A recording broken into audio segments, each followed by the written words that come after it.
அனைத்து நண்பர்களுக்கும் வணக்கம். இந்த பதிவில் MI pocket power bank pro 10,000 mAh உள்ள ஒரு பவர் பேங்கோடைய ஒரு அன்பாக்சிங் அண்ட் அதை பற்றி சின்ன ஒரு ரிவ்யூ மட்டும்தான் நம்ம இதில் பார்க்க போகிறோம். ஸோ என்ன திடீர்னு இந்த ரிவ்யூ பார்க்குறதுக்கு காரணம் என்னென்னு பார்த்துக்கிட்டிங்கன்னா, ஒரு பவர் பேங்க் நம்ம இப்போ பாக்கெட் பவர் பேங்க் ஒன்று வந்து இப்போ ஆர்டர் பண்ணி வாங்கியிருக்கிறோம். ஸோ அதை பற்றிய ஒரு ரிவ்யூ தான் நம்ம சீக்கிரமாக இந்த பதிவில் பார்க்க போகிறோம். ஓகேவா, வாங்க இந்த பதிவுக்குள்ளே சீக்கிரமாக போகலாம். பாக்கெட் பவர் பேங்க்னால பக்காவாக இருக்குது. ஸோ ஸ்லிம்மாகவும் இருக்குது. பார்ப்போம் அது எப்படி இருக்குது அப்படின்னு. ஃபஸ்ட்டு பாக்ஸை ஓப்பன் பண்ணியிருக்கிறோம். ஆல்ரெடி நான் வந்து யூஸ் பண்ணிட்டு இருக்கிறனால ஓப்பனில் இருக்குது. ஸ்லிப்பரியாக இல்லை, கொஞ்சம் க்ரிப்பாக கொடுத்துருக்கிறனால இதை யூஸ் பண்ணுறதுக்கு கொஞ்சம் ஈஸியாக தான் இருக்கும். ஸோ ஃபினிஷிங் நல்லா நீட்டாக கொடுத்துருக்குறாங்க. அடியில் 10,000 எம்ஏஹெச் பவர் பேங்க்னு மென்ஷன் பண்ணியிருக்கிறாங்க. ஸோ ஒரு மைக்ரோ யூஎஸ்பி போர்ட்டும் ஒரு டைப் சி போர்ட்டும் 2 இன்புட்டும் கொடுத்துருக்குறாங்க. லைட் இதில் தான் வெயிட்லாம் இருக்குது. ஸோ ஓகே, ஃபஸ்ட்டு இம்ப்ரெஷன் ஓகேயாக தான் இருக்குது. வந்து இது பாக்கெட்டில் போட்டு எங்கே வேணாலும் யூஸ் பண்ணி போய்க்கலாம். ஸ்க்ராட்ச் ஆகிறதுக்கான வாய்ப்புகள் கொஞ்சம் குறைவாக தான் இருக்குது. எம்ஐ அப்படிங்கிறத மென்ஷன் பண்ணியிருக்கிறாங்க. 4 முக்குலையும் ஒரு கர்வ்டாக கொடுத்துருக்கிறனால டக்குன்னு டேமேஜ் ஆக வாய்ப்பு இல்லை, க்ரிப்பாக தான் இருக்குது.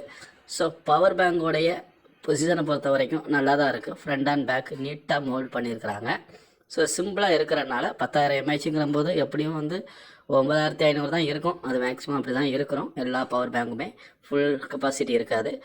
ஸோ இதோடைய ஃபினிஷிங் நல்லா தான் இருக்குது. போர்ட்டை பொறுத்த வரைக்கும் நீட்டாக கொடுத்துருக்குறாங்க.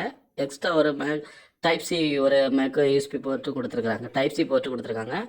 சார்ஜ் பர்பஸாகவும் இதில் இருந்து நம்ம அவுட்புட்டாகவும் எடுத்துக்கலாம், இன்புட்டுக்காகவும் எடுத்துக்கலாம். ஓகேங்களா.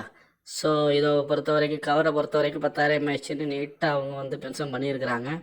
22 வோல்டேஜ் ஃபாஸ்ட்டாக சார்ஜ் ஆகும் அப்படிங்கிறதையும் கொடுத்துருக்குறாங்க. ஸோ இதை பொறுத்த வரைக்கும் ஒரு பிரச்சனையாக பெருசாக சொல்ல முடியாது. 2 அவுட்புட் போர்ட்டு, ஒரு டைப் சி போர்ட்டு, ஒரு மைக்ரோ யூஎஸ்பி போர்ட்டு, இது எல்லாமே கொடுத்துருக்குறாங்க. பவரை நம்ம ஃபஸ்ட்டு ஆன் பண்ணின உடனே 4 எல்இடி லைட் கொடுத்துருக்காங்க. ஒவ்வொன்றையும் 25% பிரிச்சுக்கலாம். அப்படியே 10,000% பிரிச்சு டபுள் டப் பண்ணால் லோ கரன்சி மோட்டில் போகும். இதில் வந்து ஹெட்ஃபோன்ஸ் எல்லாமே சின்ன இது எல்லாமே சார்ஜ் பண்ணிக்கலாம். ஸோ இதை பொறுத்த வரைக்கும் பெரிய அளவில் ப்ராப்ளம் இருக்கிறதா தெரியல. ஸோ இதை நான் ஒரு வாரமாகவே யூஸ் பண்ணிட்டு வரேன். நல்லா இருக்குது, சார்ஜும் ஃபுல்லாகவே நிற்கிது, நம்பி கொண்டு போகலாம். ஒரு நாள் ட்ராவல் இருக்குது அப்படின்னா கண்டிப்பாக இது உங்களுக்கு சப்போர்ட்டாக இருக்கும். லாங் ட்ராவல் போகிறீங்க அப்படின்னா இது அந்த அளவுக்கு உங்களுக்கு வந்து சப்போர்ட் ஆகாது. இன்றைக்கி 20,000 எம்ஏஹெச் பவர் பேங்க் வாங்குறதே பெஸ்ட்டாக இருக்கும். ஸோ பவர் பேங்கை பொறுத்த வரைக்கும் என்னுடைய ரிவ்யூ கொடுத்துட்டேன். இதை வாங்குறதும் வாங்காததும் உங்களுடைய விருப்பம். ஸோ தந்த பொருளுக்கு, அதாவது வாங்கின 2,000 ரூபாய் ரேட் உள்ள இந்த பவர் பேங்குக்கு ஒருத்தனே நான் சொல்லுவேன்.